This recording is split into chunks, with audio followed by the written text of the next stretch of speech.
Equity फंडमध्ये जोखीम जास्त, डेप्ट फंडमध्ये रिटर्न्स कमी. मग बॅलन्स इन्व्हेस्टरनं काय करणार? तर उत्तर आहे हायब्रिड म्युच्युअल फंड्स. तर आज आपण मित्रांनो शिकणार आहोत की हायब्रिड फंड्स म्हणजे काय आणि ते तुमच्यासाठी योग्य आहेत का. तर हायब्रिड फंड्स म्हणजे इक्विटी आणि डेप्ट हे दोन्हीचं मिश्रण म्हणजे hybrid funds.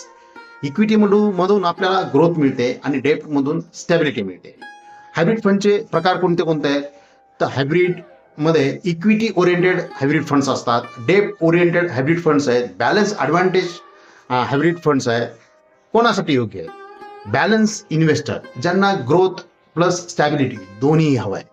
First time new investors, मध्यम रिस्क सहन करणारे. फायदे काय काय? तर डायव्हर्सिफिकेशन म्हणजे रिस्क कमी होतो, लॉंग टर्म वेल्थ क्रिएशन आणि short term stability.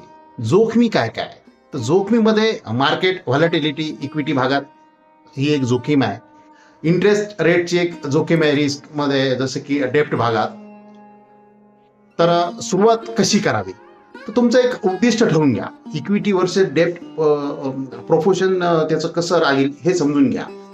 Mutual fund SIP मध्ये गुंतवणूक सुरू करण्याकरिता मला कमेंटमध्ये विचारा किंवा कॉल नक्की करा. मी MFI नोंदणीकृत म्युच्युअल फंड वितरक आहे, तुमच्या आर्थिक प्रगतीचा विश्वासू साथीदार, जे प्रत्येक गुंतवणुकीला एक अर्थपूर्ण वाटचाल बनवते. विश्वासाचा फंड, म्युच्युअल फंड अशा अपडेटेड नवीन माहितीकरिता चॅनल सबस्क्राईब करा आणि हो, तुमच्या आर्थिक यशाचा प्रवास आजच सुरू करा.